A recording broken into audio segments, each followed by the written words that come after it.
اللہ کے پیارے رسول صلی اللہ تعالیٰ علیہ وسلم نے 3 لوگوں کے بارے میں ارشاد فرمایا یہ جنت میں نہیں جائیں گے۔ نسائی شریف میں یہ حدیث موجود ہے۔ یا رسول اللہ صلی اللہ تعالیٰ علیہ وسلم کون کون لوگ؟ ایک فرمایا جو شراب کا عادی ہو، دوسرا فرمایا جو والدین کا نافرمان ہو، اور تیسرا حضور فرماتے ہیں جو احسان جتلانے والا ہو۔ جنت میں نہیں جائیں گے۔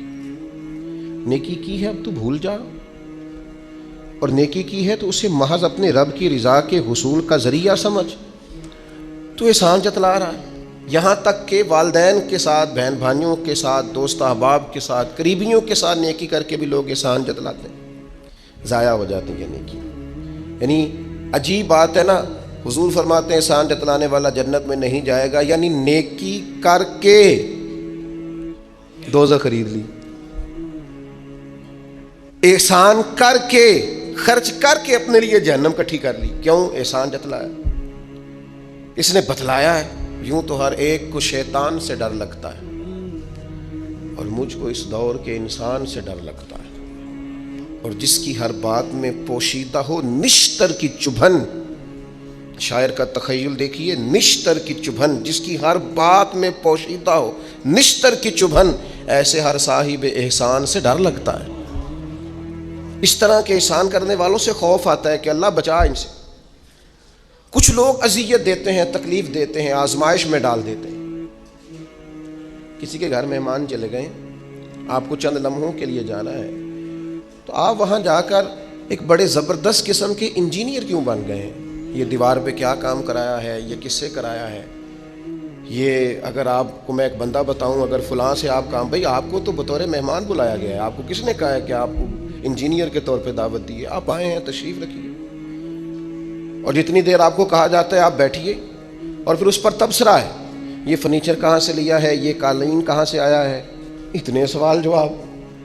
بعض دوست ایسے ہوتے ہیں جن سے کہنا پڑتا ہے کہ میرے بھائی آپ مہربانی کریں، ہم آپ کو نہ انجینئر سمجھتے ہیں، نہ اچھا ڈیزائنر سمجھتے ہیں، ہم نے تو آپ کو ملنے کے لیے بلایا تھا، آپ آئیے اور جائیے۔ اور اتنے زیادہ تو مطلب وقت ہی نہیں ہے انسان کے پاس کہ وہ جائے اور اتنے زیادہ تبصرے کرے اور جا کے کسی کو تکلیف دے۔ پھر تفتیش کرنا، پوچھنا، اعلیٰ حضرت بریلوی رحمۃ اللہ لکھا حرام ہے یہ تفتیش کرنا کہ کسی کی کمائی حلال ہے کہ حرام ہے۔ آپ کیوں تفتیش کرتے ہیں؟ کس نے اجازت دی آپ کو جاسوسی کریں؟ آپ تکلیف دے رہے ہیں سامنے والے کو۔ کیا کرتے ہیں، کیا کماتے ہیں، کہاں سے؟ میرا رب ہے جس نے سب کے پردے رکھے ہوئے۔ اب کیوں ایسی حرکات کرتے ہیں جس کی بنیاد پر جناب کا ذریعہ آمدن کیا ہے؟ میرا ذریعہ آمدن یہ ہے کہ آپ دے جاتے ہیں تو میں کھا لیتا ہوں۔ آپ اپنا ذریعہ آمدن کی فکر کریں، آپ دوسروں پر کیوں اس قدر زیادہ بوجھ ڈالتے ہیں؟ اور پھر کھانا سامنے رکھا جاتا ہے، یہ میں نہیں کھاتا، تو آپ کو جو کھانا تھا گھر سے لے آتے، کیا ہی اچھا ہوتا۔ یہ میں ایک زمانہ ہو گیا جی میں نے یہ نہیں کبھی کھایا، تو کیا کھاتے ہیں آپ؟ مجھے سالوں بیت گئے ہیں سفر کرتے ہوئے، اور میرے ساتھ پوری جماعت نے سفر کیا ہے، ہفتوں میں گھر سے باہر رہا ہوں، کوئی ایک شخص نہیں، ایسا تو نہیں کہ ساری چیزیں طبیعت کو پسند ہوتی ہیں، لیکن کوئی ایک شخص نہیں بتا سکتا کہ کبھی میں نے کہا ہو یہ مجھے پسند نہیں، میں نے نہیں کھانا، لے جائیں آپ، یہ میری طبیعت نہیں۔ کیوں؟ میں ایک دفعہ اپنے حضرت صاحب کے ساتھ تھا، ایک جگہ پہ کھانا آیا، تو میں نے گھر والوں سے کہا نمک دیجئے گا ذرا، تو حضرت صاحب فرمانے لگے بیٹا آپ نے وہ حدیث نہیں پڑھی کہ حضور نے فرمایا کھانا پسند نہ ہو تو چھوڑ دو لیکن عیب نہ نکالو؟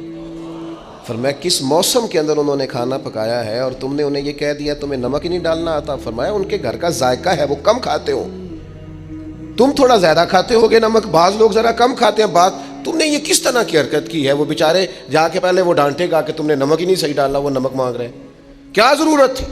تھوڑا سا۔ وہ حضرت سلمان فارسی رضی اللہ تعالیٰ عنہ کے گھر میں مہمان آ گئے، تو آپ نے کھانا رکھا تو وہ صاحب کہنے لگے کبھی پودینے کی چٹنی ہو جاتی نا۔ اب ان کے پاس پیسے نہیں تھے، ان کا لوٹا تھا ان کے پاس پیتل کا یا لوہے کا، لے جا کے گروی رکھا کسی کے ہاں، جو وضو کے لیے رکھا ہوا تھا جناب سلمان فارسی نے۔ پھر وہ لوٹا گروی رکھ کے پیسے لائے، اس کا پودینہ خریدا اور لا کے مہمان کو دیا، تو مہمان کہنے لگا جی اللہ کا شکر ہے ہم قناعت پسند ہیں، جو مل جائے کھا لیتے ہیں۔ یعنی ایک تو یہ کہ پہلے فرمائش کر دی، پھر اس کے بعد نیک بننے کا ڈھونگ بھی رچایا۔ یہ بھی کچھ لوگوں کا طریقہ ہوتا ہے، وہ سارا کچھ کرنے کے بعد نا، یعنی 1.25 گھنٹے غیبتیں کرنے کے بعد کہتے چلو سانوں کی لگے، بھئی آپ 15 منٹ ہی رہ گئے تھے، 2 گھنٹے پورے ہونے لگے تھے، ساری تو کر لی آپ نے، اب پیچھے بچا کیا ہے؟ تو وہ کہنے لگے جی میں قناعت پسند ہوں، جو مل جائے کھا لیتا ہوں۔ تو حضرت سلمان فارسی ناراض ہوئے، جلال میں آ فرمانے لگے اگر تم قناعت پسند ہوتے تو میرا وضو کا لوٹا آج گروی نہ پڑا ہوتا۔ تم قناعت پسند ہو، اوپر سے جھوٹ بولتے ہو، لیکن تکلیف دینا، اذیت پہنچانا، ذہنی طور پر کسی کو ٹارچر کرنا۔ میری اب کبھی طبیعت خراب ہو جاتی ہے نا جی، تو چونکہ محبت کرنے والوں کی لسٹ لمبی ہے، طبیعت خراب ہو جاتی ہے تو میں بتاتا نہیں، کتنے کتنے دن خبر نہیں ہوتی، میری خواہش ہوتی ہے۔ پچھلے دنوں بھی ایک پورا دن ہاسپٹل میں گزارنا پڑا، میں نے بتایا نہیں، افواہ تھی کہ میری طبیعت خراب ہے، لوگوں نے پوچھ پوچھ کر بیمار کر دیا، نئے سرے سے بتانا پڑتا ہویا کی سی۔ اور پھر کچھ تو اتنے خاص محبت کرنے والے ہوتے ہیں کہ انہیں پوری ڈیٹیل چاہیے ہوتی ہے، پاس منظر سمیت۔ آپ حضور علیہ السلام نے فرمایا بہترین عیادت وہ ہے جو جلدی ہو، نہیں تھوڑی دیر کے لیے مریض کے پاس جائیں، یہ بہقی میں حدیث موجود ہے، بہترین عیادت، بہترین تیمارداری وہ ہے جو جلدی ہو، فٹافٹ آپ آئیں، تھوڑی دیر بیٹھیں اور چلے جائیں۔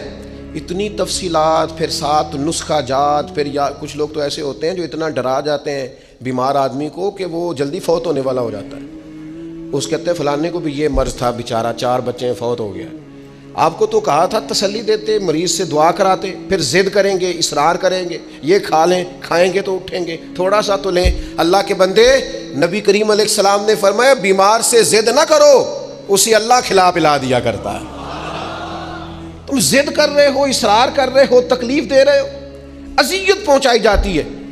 بڑے درویش آدمی تھے حضرت سری سختی، کبھی کسی سے سخت جملہ نہیں کہا۔ آپ بیمار تھے، ایک صاحب تیمارداری کرنے آ گئے، آپ کا خیال تھا کہ ہو گئی تیمارداری، وہ جائیں، کئی لوگ ان کے بعد آئے چلے گئے، لیکن بیٹھے ہوئے جا ہی نہیں رہے۔ تو حضرت سری سختی رحمۃ اللہ تعالیٰ علیہ، اب بعض دفعہ مروت ایسی ہوتی ہے کہ بندہ اپنی زبان سے معزز آدمی کہہ نہیں پاتا، لیکن وہ چونکہ تکلیف میں تھے، سردی کا موسم تھا تو دروازہ کھلا رہ گیا، تو وہ صاحب کہنے لگے حضور دروازہ بند کر دوں، ٹھنڈ آ رہی ہے؟ تو فرمانے لگے کر دیجئے، لیکن اگر کبھی باہر سے کر دینا تو ذرا زیادہ بہتر ہو جائے۔ معنی یہ تھا کہ آپ تشریف لے جائیں، چلے جائیں نہیں کہتے بزرگ۔ آپ کچھ لوگ ایسے ہوتے ہیں، انہیں رخصت بھی ذرا اعزاز کے ساتھ کرنا پڑتا ہے۔ آپ تشریف لے جائیں اور دروازہ باہر سے بند کر دیں تاکہ ہوا بھی نہ آئے اور آپ جیسا کوئی پکا مہمان دوبارہ بھی نہ آئے۔ تشریف لے جائیں، تکلیف نہیں دیں، اذیت نہ دیں کسی شخص کو کسی بھی طرح سے پریشان۔ ایک ہمارے ہاں اور بڑا مسئلہ ہے، میں تو مذاق کر رہا تھا، مذاق کیا ہوتا ہے؟ مذاق تو جاہلوں کا کام ہے۔ جب موسیٰ علیہ السلام کی قوم نے کہا کہ ایک شخص کا انتقال ہو گیا ہے تو ہمیں بتایا جائے کس نے قتل کیا ہے، تو جناب موسیٰ علیہ السلام نے فرمایا گائے ذبح کرو۔ تو ان لوگوں نے کہا آپ ہم سے مذاق کرتے ہیں، اتتخذون ہزوا، آپ ہم سے مذاق کرتے ہیں؟ تو فرمایا اعوذ باللہ ان اکون من الجاہلین، میں اللہ کی پناہ چاہتا ہوں کہ میں جاہلوں میں سے ہو جاؤں۔ مذاق کرنے کو جناب موسیٰ نے، قرآن مجید کا پہلا پارہ کہتا ہے جاہلوں کا کام کہا ہے۔ مذاق ٹھیک ہے، دل لگی ٹھیک ہے، یعنی آپ خوش طبی کریں۔ مذاق تو کسی کے عیب کا ہوتا ہے، تیری آنکھ کس طرح کی ہے، تیری ناک چپٹی ہے، یہ مذاق ہوتا ہے۔ کسی کے رنگ کو لے کر، کسی کے قد کو لے کر، کسی کی توتلی زبان کو لے کر، یہ جاہلوں کی علامت۔ آپ دل لگی کریں، حضور بھی دل لگی فرماتے، مسکراتے دل لگی کریں، اس میں کسی کو تکلیف نہیں ہوتی، کسی کا عیب نہیں اچھلتا، کوئی بات ایسی خوشی کی آپ اس پہ خوش ہو جائیں۔ لیکن آپ یہ جو رویے ہمارے ہاں پائے جاتے ہیں یہ مذاق ہے، اور مذاق شریعت میں جاہلوں کی علامت ہے۔ حضور فرماتے ہیں قیامت والے دن وہ لوگ جو لوگوں کا مذاق اڑاتے تھے، تکلیف دیتے تھے، قیامت والے دن ان کے ساتھ یہ معاملہ ہوگا کہ جنت کا دروازہ ان کے لیے کھولا جائے گا، پھر بند کر دیا جائے گا، پھر کھولا جائے گا، پھر بند کر دیا جائے گا، پھر کھولا جائے گا اور پھر دوبارہ۔ تو وہ کہیں گے یہ کیا ہو رہا ہے؟ تو انہیں کہا جائے گا تمہارے اس مذاق کی تمہیں سزا دی جا رہی ہے جو دنیا میں تم اللہ کے بندوں کے ساتھ کرتے تھے۔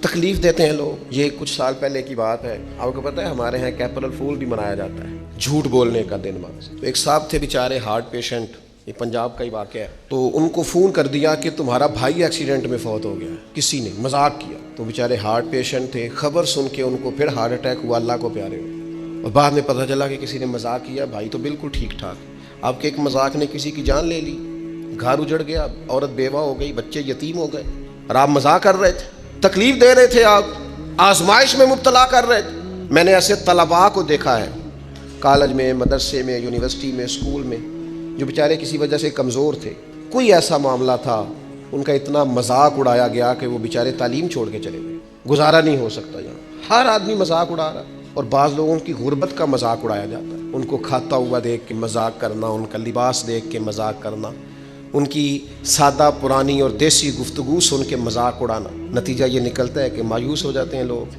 پریشان ہو جاتے ہیں۔ ایسا نہیں کریں، یہ تکلیف نہ دیں کسی مسلمان، اذیت میں مبتلا نہ کریں، ذہنی طور پر ٹارچر نہ کریں، آپ کوئی ایسا کام نہ کریں جس سے بار بار آزمائش ہو۔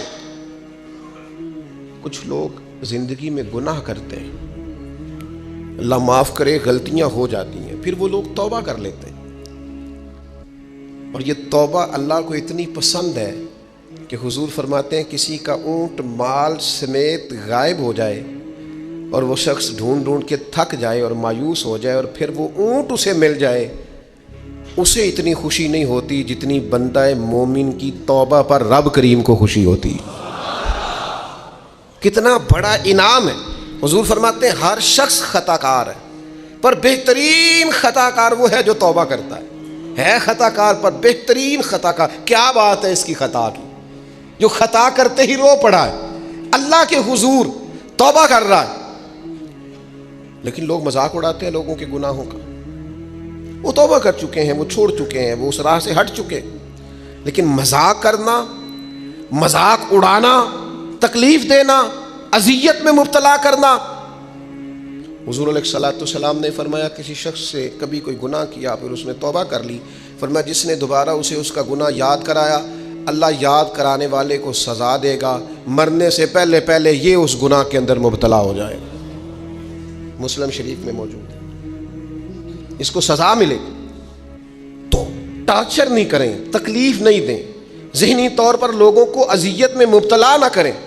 اور پھر رشتے دیکھے جاتے ہیں ہمارے ہاں، تو اس قدر زیادہ مطلب آزمائش میں ہم لوگوں کو مبتلا کر دیا جاتا ہے، اس قدر زیادہ آزمائش میں ہمارا چونکہ دیہاتوں سے تعلق ہے، تو پرانی خواتین کبھی جاتی تھی نا رشتہ دیکھنے کے لیے بیٹے کا، تو ان سے کہا جاتا تھا کہ آپ کو وہاں رشتہ نہیں کرنا، تو کہتی تھی نہیں ہم نے نہیں کرنا، تو کہتے تھے بھئی آپ بتائیں کیا وجہ ہے، تو وہ کہتی تھی وجہ کوئی نہیں بتانی، اس لیے کہ میرے گھر میں بھی بیٹیاں ہیں، میں کوئی وجہ نہیں بیان کروں گی، میں کسی کی بیٹی کا عیب کیسے بیان کروں۔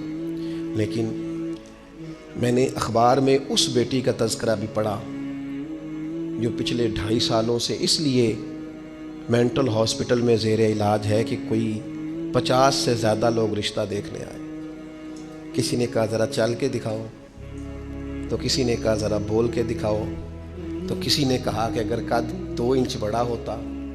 اتنی تکلیف، اتنی اذیت، اور اس دین کے ماننے والے جو دین ہمیں سبق دیتا ہے کہ بیٹیاں اور بہنیں ہوتی برابر ہیں، وہاں یہ رویہ ہمارا۔ اور زیادہ تر ان لوگوں کا معاملہ جن کے پاس نیا نیا پیسہ آیا، نئی نئی دولت آئی، اب ان کو سمجھ نہیں آ رہی کہ وہ کیسے اپنے آپ کو زمین سے اٹھا کے آسمان تک لے جائے۔ خدا کے بندو، اس طرح کی اذیت، اس طرح کی تکلیف، اس طرح کا لہجہ جس سے سامنے والا نفسیاتی بوجھ کے نیچے دب جائے، یہ بندہ مومن کی شان نہیں ہے۔ کبھی بھی ایسا نہ کریں، اجلی اجلی سونی سونی صاف ستھری بات کریں۔ مومن کی شان یہ ہے کہ سب کچھ ہو سکتا ہے، پر مومن جھوٹا نہیں ہوا کرتا، وہ بددیانت نہیں ہوتا، وہ کسی کو تکلیف نہیں دیتا۔ اذیت نہ دیں، پریشان نہ کریں۔ گھنٹوں بیل بجا رہا ہے گلی سے گزرنے والا آدمی، لیکن صاحب گاڑی لگا کے چلے گئے، انہیں پتہ ہے دوسری گاڑی نہیں گزرے گی، لیکن وہ اذیت دے رہے ہیں۔ ایک چور، اوپر سے سینہ زور، اگر وہ باہر نکلے ہیں کہ آپ کو جانا ہے اور سامنے گاڑی لگی ہوئی ہے تو وہ نکل کے کہتے ہیں کوئی آگ بجھانی ہے آپ نے، جا کے فائر بریگیڈ کی گاڑی پہ بیٹھے۔ نہیں جناب، آگ نہیں بجھانی، لہذا آپ آرام کریں، لگی رہنے دے گاڑی۔ پتہ ہے آپ کو نبی پاک علیہ السلام نے رستے بند کرنے سے منع فرمایا، رستوں کے نشان مٹانے والوں پر لعنت فرمائی۔ جہاں جہاں لکھا ہوتا ہے نا لاہور اتنے کلومیٹر دور ہے، وہاں اشتہار لگا جاتے ہیں لوگ۔ آپ کو پتہ ہے یہاں اشتہار لگانا منع ہے، رستوں کے نشان مٹانے والے کو ملعون کا ہے حضور۔ تکلیف دے رہے اللہ کے بندوں کو، آزمائش میں ڈال رکھا ہے۔ نبی کریم علیہ السلام کے پیارے غلام اور امت کے لیڈر سیدنا عمر فاروق رضی اللہ تعالیٰ مکہ مکرمہ تشریف لے گئے، تو پتہ چلا ایک سردار نے روڑے رکھ کے اپنی گلی میں کچھ جگہ اونچی کر لی ہے، لوگوں کو گزرنے میں تکلیف ہوتی ہے، یہ حضرت عمر ہے۔ انہوں نے یہ نہیں کہا کہ مجھے عالمی مسئلہ بتاؤ، گلی محلے کا کیس میں سنوں، جاؤ بلدیہ والوں سے بات کرو، یہ نہیں فرمایا کہ جناب ایک سردار نے گلی میں پتھر رکھ لیے ہیں اپنی کسی سہولت کے لیے، لوگوں کو تکلیف ہوتی، جناب عمر درہ لے کے گئے، سردار کے دروازے پہ دستک دی، مکہ مکرمہ میں تھے حضرت عمر، وہ باہر آئے، فرمایا روڑے تم نے رکھے ہیں؟ جناب میں نے رکھے ہیں۔ فرمایا اٹھانے بھی تمہیں پڑیں گے، نکلو باہر، تم نے اللہ کے بندوں کا رستہ کیوں روک دیا، اٹھاؤ انہیں لے کے چلو۔ یہاں تو عجیب حالت ہو گئی ہے، آپ کسی کو کہہ کے دیکھیں اس نے ایک موٹر سائیکل گزارنی ہوتی ہے صرف، لیکن سارے آنے جانے والوں کا رستہ اس نے تھڑی بنا کے روک دیا ہے، اسے کیا لگے؟ اذیت نہ دیں، تکلیف میں مبتلا نہ کریں، اللہ کے بندوں کے لیے آسانی کریں، کوشش کریں ہمیشہ کہ اگر ہم کسی شخص کے ساتھ آسانی کر سکتے ہیں، سہولت دے سکتے ہیں تو اسے سہولت دیں۔ لیکن وہ ایسا عجیب معاملہ ہو گیا ہے آج کل کہ آپ کسی کو کسی ایسی معاملے میں سمجھانے کی کوشش کرتے ہیں تو وہ الٹا اس پر دلائل دیتا ہے، اور میں نے دیکھا ہے ذہنی تناؤ بڑھ رہا ہے، تفکرات میں انتشار ہے، لوگ پریشان ہیں، عجیب و غریب سا الجھاؤ ہے، تھوڑی دیر کی لڑائی کے لیے، تھوڑی دیر جیتنے کے لیے لوگ ایسی ایسی بات کر دیتے ہیں جو رات کو سونے نہیں دیتی آدمی۔ دیکھو حضور علیہ السلام نے فرمایا پہلوان تو وہ ہے جو غصے کے وقت اپنے آپ کو کنٹرول کرے، اپنے آپ کو کنٹرول کر لے، غصہ چڑھا ہوا تو پہلوان ہے۔ کیوں ایسی باتیں اپنی زبان سے نکالتے ہیں جو دوسروں کے لیے تکلیف کا باعث ہوتی ہیں، جو اذیت ناک ہو جاتی ہیں، جن کو انسان پھر برداشت کرنے کی طاقت نہیں رکھتا۔ سیدہ عائشہ صدیقہ رضی اللہ تعالیٰ عنہ ارشاد فرماتی ہیں حضور کو جب بھی دو باتوں میں اختیار دیا جاتا، اللہ کے رسول آسان بات کو اختیار فرمایا کر۔ حضور لوگوں کو تکلیف دینا پسند، کبھی ایسا نہیں ہوا کہ کوئی مشکل حکم نبی کریم صلی اللہ تعالیٰ علیہ وسلم نے دیا ہو۔ آسانیاں پیدا کریں لوگوں کی، کوشش کریں ہمارا وجود کسی کے لیے بوجھ نہ بنے، ہماری طبیعت کسی کے لیے تکلیف کا باعث نہ بنے، ہمارے لب و لہجے سے، ہمارے اٹھنے بیٹھنے سے کسی شخص کو کسی قسم کی کسی تکلیف کا سامنا نہ کرنا پڑے۔ بے ضرر زندگی خوبصورت زندگی ہوتی ہے، بے ضرر۔ میں نے پہلے بھی کہا تھا پھر کہتا ہوں،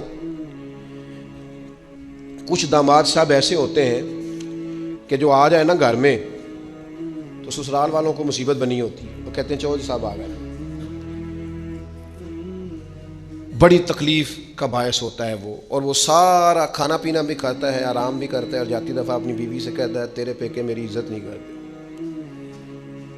وہ اذیت دیتے ہیں، تکلیف دیتے ہیں۔ کچھ لوگ ایسے بے ضرر ہوتے ہیں، وہ کہیں چلے جائیں آ جائیں، اسی کسی دے کچھ بھی نہ لگ دے، نہ کوئی زیادہ درد، بے ضرر، جہاں بیٹھے ہیں وہاں بیٹھ گئے۔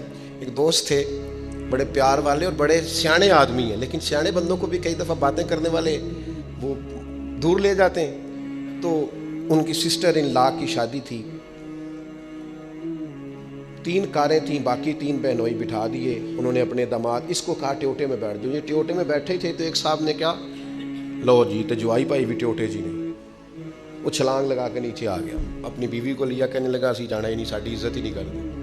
دسو ٹیوٹا سواری نہیں، انسان بیٹھتا نہیں، لیکن دیہاتی لوگ ہیں نا۔ اب وہ سارے گھر میں مصیبت بنی ہوئی ہے، اس کی بیوی رو رہی ہے، اس کی ماں رو رہی ہے، بڑی عجیب و غریب کیفیت۔ اس کے سسر صاحب نے مجھے فون کیا کہ یہ آپ کی بڑی بات مانتا ہے، ذرا فون کریں۔ تو میں نے اسے فون کیا، میں کہ تو صرف نہ 3 منٹ بھول جا، تینوں کسی کوئی گل کی تھی، سوچ بھلا تو نے یہ فساد کس لیے ڈالا ہوا ہے؟ عزت مانگ کے لی جاتی ہے، چھین کے لی جاتی ہے، احتجاج کر کے لی، یہ طریقہ عزت لینے کا جو تم نے اختیار کیا۔ تو 4-5 منٹ کے بعد سوچ کے کہنے لگا اوہ مجھ سے بڑی غلطی ہو گئی، تو مجھے چڑھا دیا کسی نے، میں چڑھ گیا۔ اس طرح کی تکلیفیں بہت سارے لوگ دیتے ہیں، ذہنی طور پر ٹارچر کرتے ہیں۔ او یار تیرے ابا نے تیرے اوپر تو کبھی انویسٹ ہی نہیں کیا، سارے پیسے بڑے بھائی کو ڈاکٹر بنانے میں لگا دی، او جناب یہ پڑھا ہی نہیں، ابا جی کو کوئی اعتراض نہیں تھا اس پر خرچ کرنے پر، یہ پڑھنے کو تیار تھا ہی نہیں۔ تو ٹارچر کرتے ہیں لوگ، ذہنی طور پر تکلیف دیتے ہیں، اذیت میں مبتلا کرتے ہیں۔ امیر لوگوں سے بات کرنی ہے، تھوڑی سی ناراض تو نہیں ہو جائیں گے امیر بندے، ہم پتہ کیا کرتے ہیں، غریبوں کو بڑی اذیت دیتے ہیں، ذہنی طور پر خرچے امیر زیادہ کرتے ہیں، مہنگی شادیاں امیر کرتے ہیں، غریبوں کے لیے حالات خراب ہو جاتے ہیں۔ نبی رحمت صلی اللہ تعالیٰ علیہ وآلہ وسلم نے نا ولیمے پر ضرور جانے کا کہا ہے، اور ولیمہ ضرور کرنے کا کہا ہے، اور حضور نے پتہ کیا فرمایا، فرمایا وہ بدترین ولیمہ ہے جس میں اسے بلایا جائے جو آنا نہیں چاہتا، اور اسے نہ بلایا جائے جو آنا چاہتا ہے۔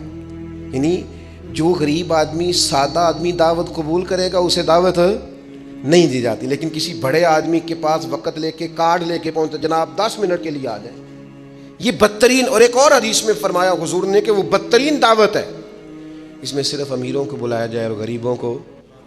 ہمارے ایک دوست ہیں میرج ہال والے، تو وہ مجھے کہنے لگے کہ کھانا جب ہم دیتے ہیں نا ہال میں، تو اگر بارات کسی دیہات سے آنے والی ہو نا، گاؤں کے لوگ ہو، تو ہم کھانا تھوڑا زیادہ رکھتے ہیں، لیکن اگر شہر کے امیر لوگ ہو تو کھانا تھوڑا رکھتے ہیں، اس لیے کہ امیروں کی تو پرہیز ہی بہت زیادہ ہے، انہوں نے تو بڑے حساب کتاب سے کھانا ہے. تو غریب آدمی بیچارہ، اب غریب کو طلب ہوتی ہے، اسے روز گوشت نہیں ملتا، لیکن اس کے لیے ہم گنجائش دینے کو تیار نہیں ہیں. وہ بڑی خوبصورت مثال ہمارے استاد صاحب ہمیں سنایا کرتے تھے، کہتے تھے کہ غریب آدمی تھا، تو امیر دوست کی شادی میں چلا گیا، اور چلا اس طرح گیا کہ وہ نا ورک شاپ پہ کام کرتا تھا، تو وہیں سے فارغ ہوا تو اسی طرح کپڑے اس کے میلے کچیلے تھے، اس پہ گرد لگی ہوئی تھی. اب گھر جاتا تو دیر ہو جانی تھی، تو وہ بھاگ کے شادی میں چلا گیا. تو جو باہر کھڑا تھا نا آدمی، اس نے اندر ہی نہیں داخل ہونے دیا. اس نے کہا جناب آپ کدھر آ گئے، یہ تو بڑے امیر رئیس اعظم کی شادی ہے. اس نے بڑی منت کی، بالآخر وہ رو پڑا، یار تیری مہربانی، میرا قریبی دوست ہے مجھے دا. اس نے کہا جناب آپ جا ہی نہیں سکتے، حالت تو دیکھیں اپنی. اب وہ دوڑا گیا گھر، تیزی سے کپڑے بدل کے واپس آیا. شادی بالکل اینڈ پہ ہو چکی تھی. اب جب وہ سوٹ بوٹ اور وہ مایا شایا اور وہ جناب اس کا لباس بڑا حسین، تب اس کے لیے خود سے دروازہ کھولا گیا. وہ اندر گیا تو ساتھ رو رہا ہے، اور ساتھ وہ ڈونگا لے کے نا سالن والا برتن، تو اس میں کبھی اپنا کرتا ڈالتا ہے، کبھی اپنا بازو ڈالتا ہے کرتے کا. لوگوں نے کہا یہ کیا کر رہے ہو؟ کہنے لگا یہ میری تو دعوت نہیں ہے، تو کپڑوں کی دعوت ہے. اگر میری دعوت ہوتی تو میں تو پہلے بھی آیا تھا، اسی شکل و صورت کے ساتھ آیا، لیکن مجھے اندر گھسنے نہیں دیا. میری غربت نے کیا مجھ کو زمانے میں بدنام، تیری دولت نے تیرے عیب چھپا رکھے. تو یہ تو ان کپڑوں کی دعوت ہے، میرے کپڑے بہترین پہنے ہیں تو مجھے گھسنے دیا ہے، لہذا کپڑے ہی روٹی کھائیں گے. میں روٹی اذیت دی جاتی ہے، تکلیف دی جاتی ہے، آزمائش میں مبتلا کیا جاتا ہے. ایسے ایسے کھانوں کے نام لیے جاتے ہیں جو غریبوں کے ہاں پکتے نہیں. انہیں کہا جاتا ہے فلاں پکانا آتا ہے. تو میں کئی دفعہ کہہ چکا ہوں، پھر کہتا ہوں، جب پیسے آتے ہیں تو عقل بھی آ ہی جاتی ہے. جب انسان کے گھر گاڑیاں آ جائیں تو چلانے کا طریقہ بھی آ ہی جاتا ہے. جب اس کے پاس مہنگا موبائل آ جائے تو اسے چلانے کا سلیقہ بھی آ ہی جاتا ہے. جتنے کار دانے ہو دے کملے بھی سیانے. اذیت نہ دیں، تکلیف نہ دیں، کبھی کسی شخص کا مذاق نہ اڑائیں، کبھی کسی کا کوئی عیب نہ گنوائیں، کبھی کسی کو اس کے خاندان کی وجہ سے تانا نہ دیں، کبھی کسی شخص کو اس کے رنگ کی وجہ سے تکلیف نہ دیں، کبھی کسی کی زبان کی لکنت کی وجہ سے اسے پریشان نہ کریں، کبھی کسی شخص کے قبیلے کے باعث اسے آر نہ دلائیں، کبھی تکلیف نہ دیں. ایک صحابی نے جب حضرت بلال حبشی سے کہا تھا نا، وہ حبشن کے بیٹے، تو نبی کریم نے فرمایا تمہارے اندر سے ابھی جاہلیت کی باتیں نہیں گئی؟ حبشن کا بیٹا کہتے ہو؟ کوئی عربی، کوئی اجمی، کوئی گورا، کوئی کالا، کسی کو کوئی فضیلت نہیں، الا بالتقوی، ان اکرمکم عند اللہ اتقاکم، اللہ کے نزدیک اس کی عزت ہے جو زیادہ پرہیزگار ہے. بھائیو، ذہنی طور پر لوگوں کو ٹارچر کرنا چھوڑ دیں، تکلیف دینی چھوڑ دیں، آزمائش میں ڈالنا چھوڑ دیں، پریشان کرنا چھوڑ دیں. ہم اس طرح کا رویہ کرتے ہیں بعض اوقات کہ جو انتہائی خوفناک ہوتا ہے، کربناک ہوتا ہے، دردناک ہوتا ہے. لوگ اپنی زبان سے کچھ کہہ تو نہیں پاتے، کمزور ہوتے ہیں، لیکن اللہ کے حضور جا کے روتے ہیں. اس وقت سے ڈریے جب کوئی ہماری شکایت رب کی بارگاہ میں لگائے، جب کوئی کچھ بگاڑ تو نہ سکے پر اللہ رسول کے حضور جا کے کہے کہ اس نے بڑا ستایا ہے، تکلیف دی ہے. اس اذیت سے لوگوں کو بچائیں.